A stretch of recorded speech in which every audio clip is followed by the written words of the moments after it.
Welcome to our channel. Today we how to disable credit limit alerts on Bank of America. Quick tutorial step by step clearly. To disable credit limit alerts on Bank of America, start by opening your web browser. Navigate to the Bank of America homepage. Log into your online banking account using your username and password. Once logged in, locate the Profile tab in the top right corner of the page. Click on Profile to enter your account settings. From the drop-down menu, select Alerts or Notification Preferences. You will see a list of all your current alerts. Find the section labeled Credit Limit Alerts. Click on the corresponding Edit or Manage option next to it. In the settings, look for the option to turn off or disable the alerts. Toggle the switch or uncheck the box to disable the alerts. After making your changes, be sure to click Save or Confirm at the bottom of the page. Once saved, you should see a confirmation that the alerts have been disabled. Log out of your account when you're finished. You have now successfully disabled credit limit alerts on Bank of America.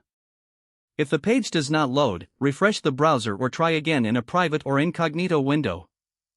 Make sure you are using the correct email address, then retype it carefully to avoid small typos. If your password is not accepted, use the reset option and create a new strong password you can remember.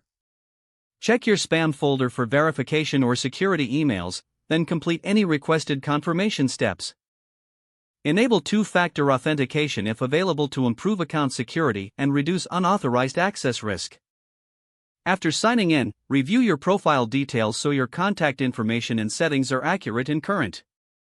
If you see an error message, note it down and try again after restarting your device and internet connection.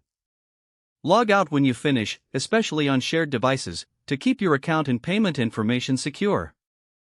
If the page does not load, refresh the browser or try again in a private or incognito window. Make sure you are using the correct email address, then retype it carefully to avoid small typos. If your password is not accepted, use the reset option and create a new strong password you can remember. Check your spam folder for verification or security emails, then complete any requested confirmation steps.